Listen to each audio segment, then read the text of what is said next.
Fala, fiel! Se você vive o Corinthians 24 horas por dia, esse canal é pra você. Aqui você encontra notícias quentes, bastidores, mercado da bola, pós-jogos e muito mais. Sem enrolação, com opinião, informação e muita resenha. Então já se inscreve no canal, ativa o sininho, porque aqui o Corinthians vem em primeiro lugar. Bora pro vídeo! O corintiano. Primeira pergunta, claro, tem que ser sobre o jogo, né? Sobre a vitória no último minuto, com o gol do Labiad, que já tinha marcado contra o Penharol. Eu queria que você falasse a respeito disso. Primeiro, analisar o jogo em si, tudo o que aconteceu, o que deu certo, o que deu errado, e o gol no último minuto que acabou dando a vitória ao Corinthians. Obrigado. Primeiramente, boa noite. Do jogo, achei que o primeiro tempo a gente jogou um pouco errado. Mais do que jogar mal, a gente jogou errado. Não estava achando muito os tempos de pressionar. E a gente estava com muita pressa. Então a gente errou muito passe sem necessidade. No segundo tempo a gente corrigiu e jogou certo. E jogando certo passou a jogar melhor do que jogou no primeiro tempo. E com isso a gente empurrou muito o Atlético Mineiro para trás. Eles foram muito dedicados, o Atlético, e se defenderam muito bem. Eles baixaram muito o time. E a gente soube ter paciência, foi modificando um pouco o jeito de jogar. As trocas também surtiram efeito. E provavelmente a gente ia fazer o gol do jeito que fez, com cruzamento e com bastante gente na área. Então foi um mérito coletivo, além, obviamente, da qualidade individual do Zacarias, do cruzamento do Matheus e da finalização do Zacarias, que eu já aproveito e já falo sobre ele. É um jogador que, sinceramente, eu conhecia pouco, e aqui no Corinthians ele era muito bem avaliado pelo pessoal internamente, e eu fui conhecendo ele, eu mesmo, nos treinamentos e nos jogos, nessa loucura de calendário, com muitos jogos um em cima do outro, e principalmente no primeiro momento eu resolvi modificar pouco a equipe, para dar um pouco de conjunto das coisas táticas que a gente estava trabalhando. Ele estava com a minutagem baixa, por dois motivos. O principal, eu tinha muito pouco conhecimento do que ele era capaz de fazer.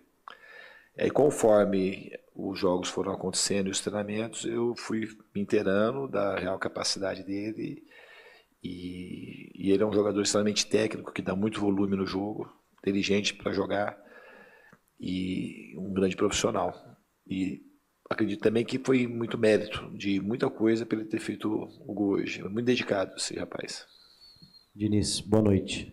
Ainda dentro desse assunto do Labiá, ele chega ao Corinthians sob olhares de desconfiança, talvez por ser ali uma indicação do próprio Memphis, né? À época era um amigo do Memphis, e ele passa a ser utilizado de fato através da sua chegada, depois da sua chegada, como você bem disse, com a minutagem baixa. Eu queria me aprofundar mais nesse acesso que você gosta tanto, né, do jogador, da parte humana do jogador, porque o Corinthians conta com 3 estrangeiros não latinos, né?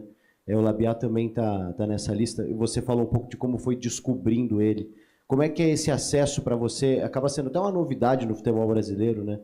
Nos últimos tempos, esses estrangeiros europeus, o Labiá do Marrocos, mas que jogou muito tempo na Europa também. Como é que é esse acesso, essa parte humana também, com relação a esses jogadores? Eu acho que o ser humano ele é universal. Todo mundo tem um coração, um cérebro, tem medo, tem alegria, e isso eu encontro com muita facilidade em todos os 3. O Jesse, eu acho que ele é de origem inglesa mesmo, britânica, mas eles todos são muito parecidos conosco, no sentido de que precisa de ajuda, que está numa terra estranha, que você precisa se aproximar. Acho que a vontade, o desejo de se aproximar e de ajudar, ele supera muitas fronteiras do próprio idioma. Eu acho que eles se sentiram acolhidos. Eu gosto muito de fazer, de fato, essa aproximação. O Labiá até um pouco mais fácil, porque ele fala o português bem, porque ele jogou em Portugal, acho que 2 temporadas. E o mais importante, eu acho que os 3 são pessoas que têm um coração, nesse sentido, muito parecido com o nosso latino. Não são pessoas minimamente frias, como a gente poderia imaginar. São pessoas que têm um coração aquecido e estão cada vez mais à vontade dentro do Corinthians. Diniz aqui, Rafael Esgrilles, Energia 97. É claro que o torcedor veio hoje para ver aí a última atuação do Corinthians em casa antes da Copa do Mundo, mas veio com a expectativa de ter o Memphis Depay em minutos, ele joga por 30 minutos, e eu queria que você utilizasse sempre a sinceridade, como você sempre faz. Hoje você tem da diretoria qual previsão? Mais para contar com o Memphis para o futuro, pós-Copa do Mundo, ou não contar com o Memphis para o futuro? Qual a sinalização que você tem da diretoria, já pensando em preparação pós-Mundial? A sinalização é positiva, né? Existe um desejo do clube, talvez o Marcelo, do presidente, o Thiago, que está aqui, o Júlio. Todo mundo tem um desejo que o Memphis fique.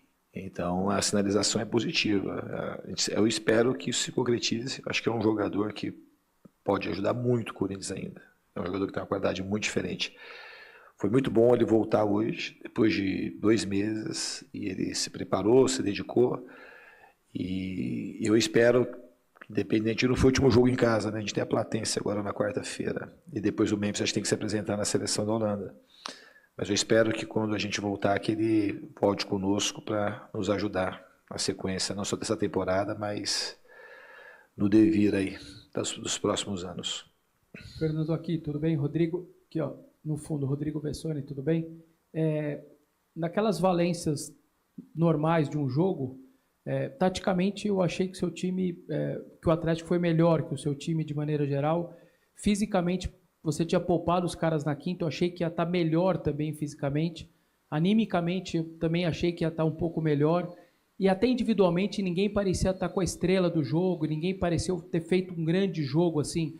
É uma análise muito corneta, ou você entende que esse foi um jogo do seu time em si, que você, de maneira geral, você não gostou? E uma outra lado que eu queria que você comentasse, mais um jogo baliza 0, seu time não tomou nenhum gol aqui em casa construído pelo adversário, né? Os únicos 2 gols tomados desde que você veio, um foi contra do Mateuzinho, o outro o Ranieri perdeu a bola. Já são 7, 8 jogos e ninguém construiu uma jogada de gol aqui dentro ainda. Queria que você pudesse falar sobre isso também. Então, sobre essa sua pergunta, o teu final contradiz a tua primeira questão, que é a sua afirmação de que o time taticamente foi mal. A parte tática do jogo, ela parte da parte ofensiva e a parte defensiva. Então, defensivamente, pela sua análise, o time foi muito bem e foi muito bem de fato mesmo. Então, por aí, a gente já tinha 50% do trabalho resolvido, dividindo a defesa e ataque. E acho que no primeiro tempo a gente taticamente foi mal e apressado, como eu disse na minha primeira análise. Mas eu acho que no segundo tempo, taticamente, a gente jogou muito bem. A gente ofereceu pouco contra-ataque para eles não chegaram no gol, a gente ficou com a bola uma parte do tempo. E eles dificultaram muito, por conta deles terem baixado muita marcação. Eu acho que no primeiro tempo, taticamente, eles jogaram melhor que a gente. Então, na questão do jogo, da proposta que eles tinham, do que eles tentaram fazer, eles foram mais felizes. No segundo tempo, eu acho que não. Então, assim, eu discordo um pouco da tua análise tática.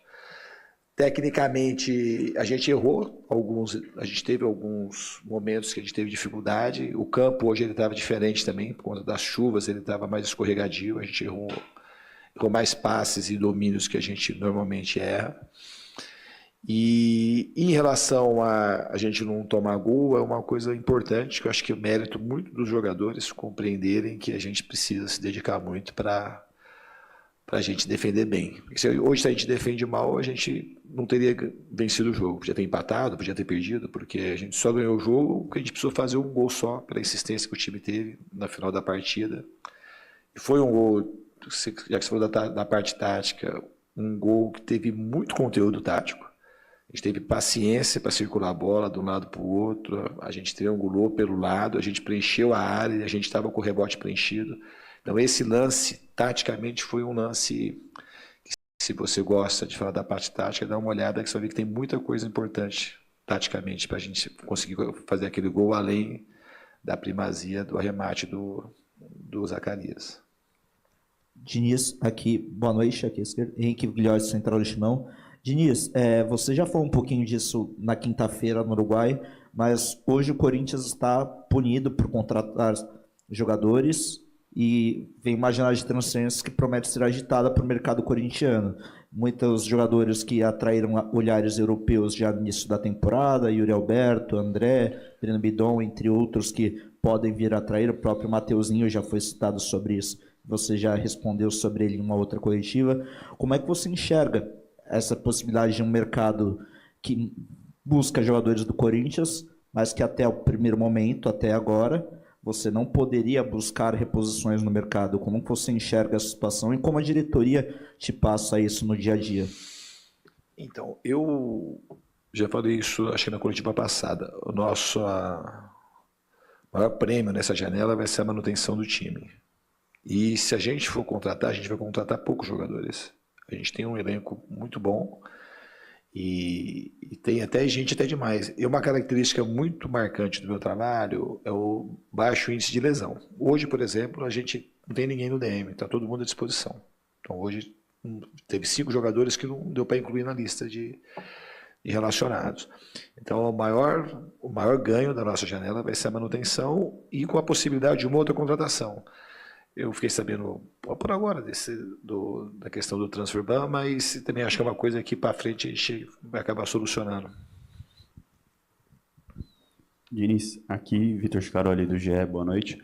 Eu queria que você falasse sobre um setor específico que é o meio-campo, mas de um jogador, né, que é o Alan. Hoje ele não foi titular, mas na minha opinião, pelo menos ele já vem entrando bem. Era o único jogador que você já tinha trabalhado desse elenco atual. E queria que você falasse mais um pouco do Alan e também dessa função, né? Porque me parece que está muito claro que Raniel, Breno Bidon e Garro são titulares, vão iniciar praticamente todos os jogos, mas contra o Botafogo foi o Carrijo, hoje voltou a ser o André, e numa dessas você tem o Alan também, que vem entrando bem, né? Queria que você falasse um pouco desse jogador também. Obrigado. Não, foi muito bom se perguntar sobre o Alan, porque o Alan é um jogador que eu conheço bem, de fato. Ele trabalhou comigo em 2019, vindo do Liverpool, tinha jogado a temporada na Alemanha e vindo do Liverpool. Mas ele era um jovem, uma promessa, que ele foi muito bem comigo em 2019. E aí isso facilitou para que ele fosse para o Atlético Mineiro. Foi muito bem também no Atlético. Vocês se lembram que ele foi um cara que estava cotado para a seleção brasileira naquele momento. E aí no Flamengo as coisas não aconteceram para ele, do jeito que ele previa. E aí a gente vai criando um alvoroço, porque em determinado lugar o jogador não consegue emplacar, de que o Alan, de alguma forma, pudesse não ser um grande jogador que ele é. Ele é um grande jogador. Ele é um jogador que tem muita qualidade técnica, é um jogador que tem muita boa aptidão física, gosta de jogar, gosta da bola, que tem passe longo, sabe mexer a bola como poucos volantes, camisa 5, não só aqui no Brasil, mas no mundo.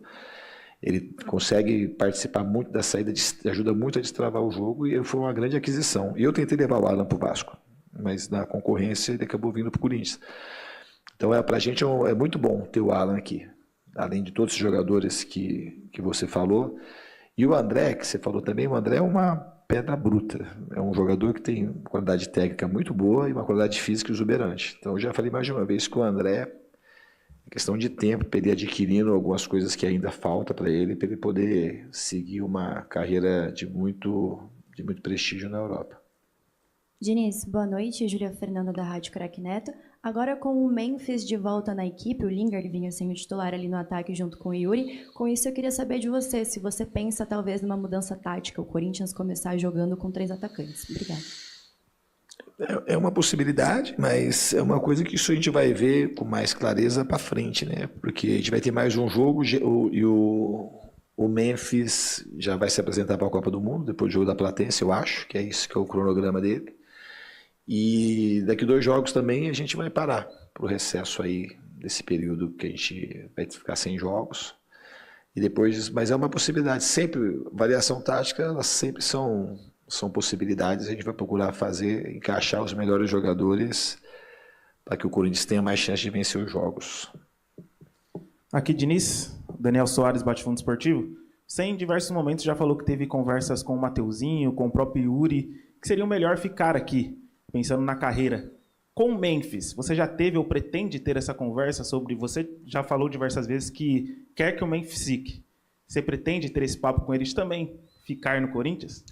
Eu já conversei com o Memphis mais de uma vez. Obviamente que eu não tenho o poder final da decisão, mas eu deixei claro para ele, e ele sabe disso, que ele é um tipo de jogador que acredito que a maneira que eu vejo de futebol encaixa muito com aquilo que ele tem para oferecer. Então, se a gente puder trabalhar junto, vai ser, por mais tempo, para mim vai ser uma alegria muito grande. Boa noite, Vinícius, tudo bem? Vinícius Rafucci aqui do Lance. Você já falou em outras coletivas que você estava se sentindo confortável de ver que o elenco estava aos poucos entendendo o seu estilo de jogo. Estava se adaptando, estava pegando o que você passava nos treinamentos. Agora, concluindo esse seu ciclo de pausa aí para a Copa do Mundo, faltam ali 2 jogos, que é o arremate final para essa primeira metade de temporada. O que você acha que você vai precisar mais trabalhar nessa pausa? É mais a parte tática de você aprofundar esse entendimento dos jogadores daquilo que você quer para o jogo? É você fazer adaptações de alguns jogadores para cumprir determinadas funções que você quer? Você tem ido bem na defesa, você elogiou aqui hoje mais uma vez, é tornar o ataque mais efetivo? O que você entende que você precisa mais melhorar nessa pausa para a Copa? Eu acho que a gente tem que atacar em todas as frentes. Acho que com o tempo que a gente vai ter depois na volta, de dar mais condição física, técnica e tática para os jogadores daquilo que eu acredito que seja o melhor para o futebol. A gente não teve nenhuma semana aberta para trabalhar. Então a gente sempre estava recuperando o jogador e ajustando a parte tática. E eu sempre no treino. Isso é uma característica que eu tenho diferente, eu acho que da maioria dos treinadores, que todo tempo que eu tenho, eu procuro treinar alguma coisa. Tanto no vídeo quanto no campo. Às vezes até levo um pouquinho mais de desgaste para o jogo, mas eu prefiro um time que está um pouco mais cansado e mais ajustado do que um time descansado e desajustado, taticamente. Então eu vou trabalhar em todas as frentes. Vai ser muito bom esse período. Eu acredito que a gente vai saber aproveitá-lo muito bem. Tá, então, Fernando Diniz falando